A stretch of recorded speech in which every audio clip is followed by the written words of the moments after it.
Hello दोस्तों, स्वागत करता हूं एक बार फिर से आपके अपने YouTube चैनल पर। दोस्तों, काफ़ी इम्पोर्टेंट वीडियो है, ज़्यादा से ज़्यादा शेयर कीजिएगा। और आप लोग इंतज़ार कर रहे हैं शिक्षा विभाग ग्रुप डी का, तो कुछ मैं आपको मानक और योग्यता शर्तें दिखाने वाला हूं।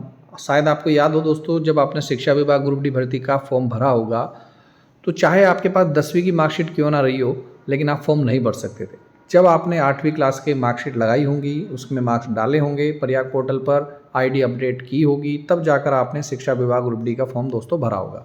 वही सिर्फ मैं चीज़ें बताने वाला हूँ कि अभ्यर्थी के पास उत्तराखंड राज्य का स्थानीय निवास प्रमाण पत्र होना चाहिए। संबंधित ब्लॉक ग्राम पंचायत के निवासियों को सबसे पहले प्राथमिकता दी जाएगी। जो महत्वपूर्ण जानकारी हमें मिली है, अभी और भी जानकारी है, वीडियो में लास्ट तक बने रहें। नेक्स्ट चलते हैं दोस्तों। भर्ती प्रक्रिया पारदर्शी यानी कि रेंडमाइजेशन सिस्टम कंप्यूटराइज या रैंडम लॉटरी के आधार पर संचालित होगा। जो हमें जानकारी मिल रही है, ये इस आधार पर भी मिल रही है कि कंप्यूटर किसी भी एक को सिलेक्ट कर सकता है उसकी योग्यता, उसके मानक के आधार पर दोस्तों एक तरफ ये भी देखने को मिल रहा है, जिसमें शिक्षा विभाग ग्रुप डी भर्ती में जिसने हायर एजुकेशन क्वालिफिकेशन लगा रखी है, उनका फॉर्म दोस्तों रिजेक्ट हो सकता है। फिलहाल ऐसी कोई आधिकारिक जानकारी नहीं है, लेकिन जो विश्वसनीय सूत्र है दोस्तों, क्योंकि ये इसलिए मैं बता रहा हूँ क्योंकि उसमें योग्यता के मानक केवल 8वीं रखा था।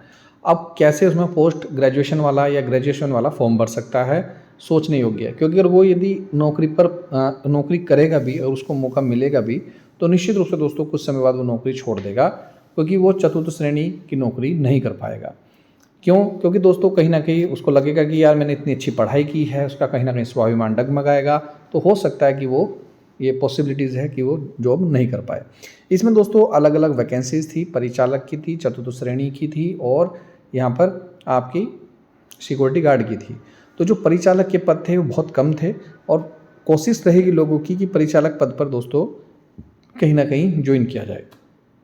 दूसरा दोस्तों, इसमें मानदेय जो है 15,000 रुपये प्रति माह निश्चित मानदेय दिया जाएगा। लेकिन मैं आपको एक और महत्वपूर्ण जानकारी दे रहा हूँ, इसमें बहुत जल्द आपको सैलरी बढ़ने वाली है। अब चाहे वो 2,000 रुपये हो, चाहे वो 3,000 रुपये हो, चाहे वो 20,000 रुपये, जो आजकल चल रहा है 20,000 रुपये, तो विश्वसनीय सूत्रों से हमें जानकारी मिली है, इसमें निश्चित रूप से सैलरी बढ़ेगी। नियुक्ति का जो माध्यम है, मास मैनेजमेंट कम्युनिकेशन लिमिटेड कंपनी का नाम है, जो आउटसोर्स एजेंसी है। इसी के माध्यम से विभिन्न राज्य के विद्यालय और कार्यालय में तैनाती की जाएगी।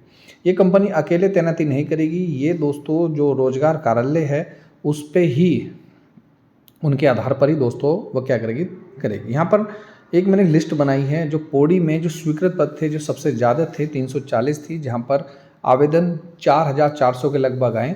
यानी कि लगभग एक पद पर लगभग 13 दावेदार लगभग बैठ रहे हैं। इसी प्रकार टिहरी में तो 18 दावेदार हैं एक सीट पर, 208 16 दावेदार हैं एक सीट पर। तो इस तरीके से यहाँ पर मैंने बनाई है, ये बहुत महत्वपूर्ण है 8 जिलों की। और मैं आपको चीज़ दिखाने वाला हूँ। महत्वपूर्ण अपडेट ये है कि भर्ती परीक्षा का परिणाम दोस्तों अगस्त 2026 के प्रथम सप्ताह में ही घोषित होने की संभावनाएं हैं। हाल ही में दोस्तों शिक्षा मंत्री धन सिंह रावत जी ने भी दोस्तों कहा है कि, और अधिकारियों को फटकार भी लगाई कि जल्द से जल्द इस पर कार्रवाई की जाए और जल्द से जल्द दोस्तों रिजल्ट जारी किया जाए। तो कागज नत्थी तैयार कर लीजिए। फिलहाल जो आपने फॉर्म भरा होगा उसमें कुछ कागज हैं, कुछ डॉक्यूमेंट हैं जो आपके पास होने चाहिए। सबसे महत्वपूर्ण है स्थायी निवास प्रमाण पत्र। जहाँ का आपका स्थायी निवास प्रमाण पत्र होगा वहीं से ही आप एलिजिबल होंगे, पहली बात। दूसरा, आधार कार्ड में एड्रेस गलत नहीं होना चाहिए, सेम एड्रेस होना चाहिए जो आपके स्थायी निवास प्रमाण पत्र में है। तीसरा दोस्तों, 10वीं क्लास की मार्कशीट के साथ साथ 8वीं क्लास की मार्कशीट भी आपके पास होने चाहिए। रोजगार कार्यालय का प्रमाण पत्र भी होना चाहिए, और प्रमाण पत्र में जो आपने क्वालिफिकेशन है वो कहीं ना कहीं 8वीं और 10वीं पास ही होनी चाहिए, जिसके आधार पर आपने फॉर्म भरा है। बाकी दोस्तों महत्वपूर्ण जानकारी यही है। बाकी आप लोगों को अगर कोई जानकारी है कमेंट करके जरूर बताइए। मिलता हूँ नेक्स्ट वीडियो में, क्योंकि दोस्तों आप लोगों के काफ़ी सारे सवाल थे, जवाब थे, और बार बार मैसेज आ रहे थे, तो मैंने आपको बता दिया अगस्त के प्रथम सप्ताह में रिजल्ट आने वाला है। ये है दोस्तों महत्वपूर्ण जानकारी। मिलता हूँ नेक्स्ट वीडियो में। जय हिंद, जय उत्तराखंड।